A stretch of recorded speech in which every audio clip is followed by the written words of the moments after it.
He always said you should do this and I should do this because of Krishna. When he gave them instructions to do what they thought were impossible things, like he told one of the early disciples, go start a magazine. A guy had never had any contact with a magazine before in his life except to read one. And he said, how am I to do that? And Bhaktivedanta Swami said, Krishna will help you. He was just astonishing in terms of the personal impact that he had on people, the way that he was able to give them confidence in themselves, but more importantly, give them confidence that there was a guide who was leading them and would give them the strength that they needed. Bhaktivedanta Swami does not belong to New York. He belongs to Krishna. So when a few of his followers invite him to San Francisco, he goes and introduces the freewheeling youth to Krishna, his ancient culture, his spiritual food, his eternal chant, the way to stay high forever. In the heart of the hippie movement, Haight-Ashbury, Golden Gate Park, and in the hearts of the hippies, the Hare Krishna mantra resounds with unimagined potency.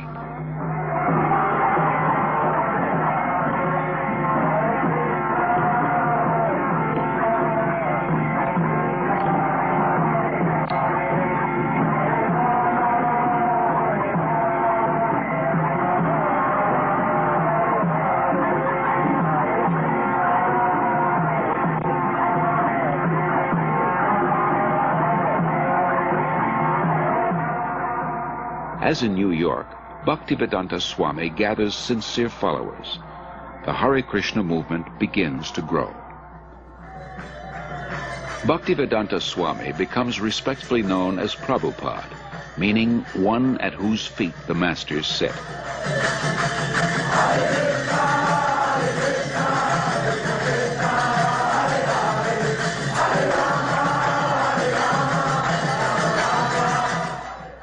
From Montreal, Prabhupada sends 6 disciples to open a temple in London. Yamuna Devi Dasi remembers. So we went to London that fall, and although we had no permanent place of residence and we were completely dependent on Krishna, somehow or another, by the enthusiasm that Srila Prabhupada had given us in Montreal, we were able to make contact with George Harrison, who was a member of the Beatles at the time. And he was such a pleasant person to be with. He so much appreciated the Hare Krishna mantra that he immediately said, let's make a 45 record. So we'd cut a record, and he was very pleased with it, did a little background music on it, and it was released, and Apple organized tours for us. We went to Germany and France and had television coverage.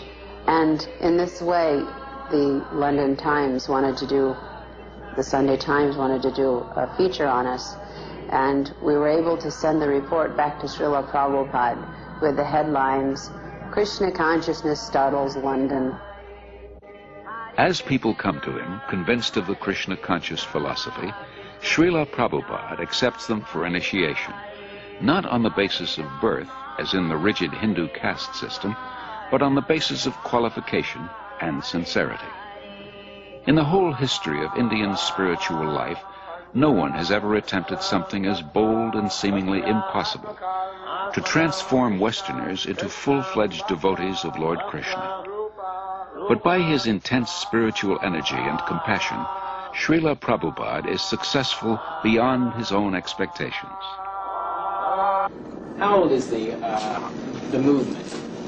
Well, from historical point of view, it is about 5,000 years old. Why has it just begun to really catch on in the Western world? I mean, just recently, in recent years, has it begun to sweep the Western world? Why is this?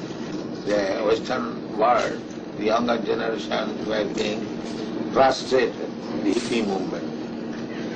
So, when they saw something tangible, they accepted it. What things would, if everyone in the United States believed in Krishna to the extent that you do, what would happen to this country? How would it be transformed? They will be very happy and peaceful. There will be no more hippies. What would you describe as a hippie? Someone who smokes. You know better than me. Something extraordinary. The thing that really inspired me the most about Srila Prabhupada was his complete dedication to his devotees. The thing that Prabhupada liked the best was to be with his disciples. It wasn't that he took on large amounts of disciples and then sat back and then just pushed them to do this and that and the other for himself. He did more for us than we ever did for him.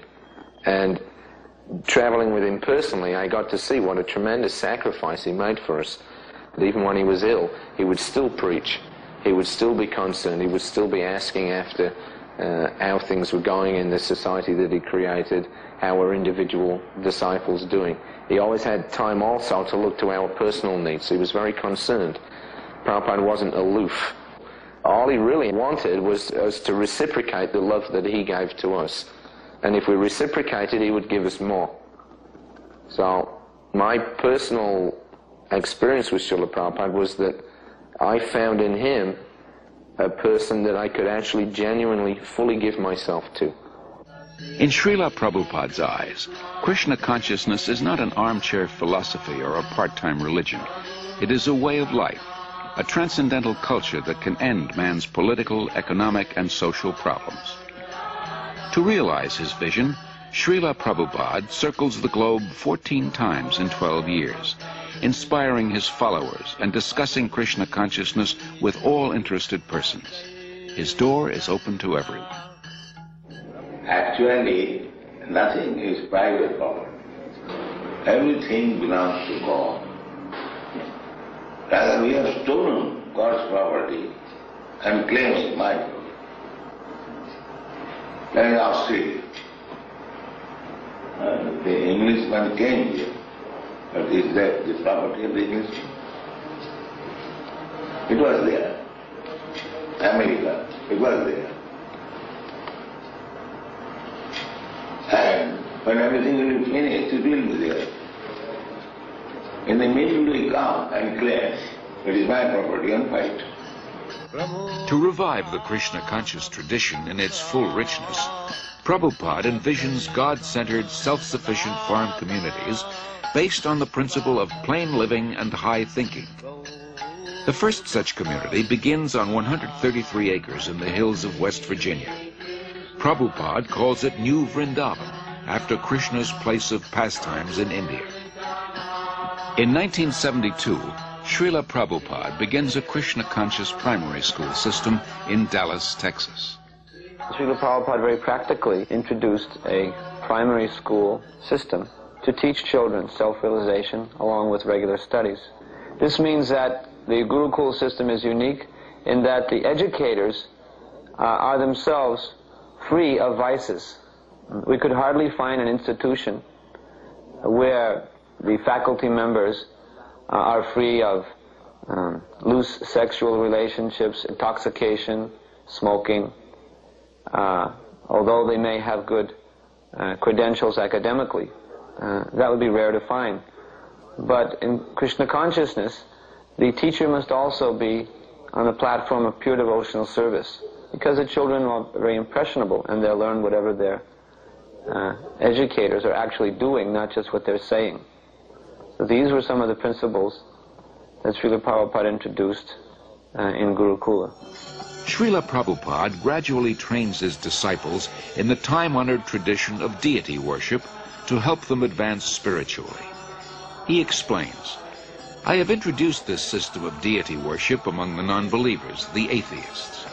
Krishna cannot be understood with our present senses, but by his kindness he agrees to personally appear as the deity to accept our service. When we are attracted to the beautiful form of the deity, we will forget our attraction for material things. And as we serve the deity, we will develop pure love of God. Then our lives will be successful."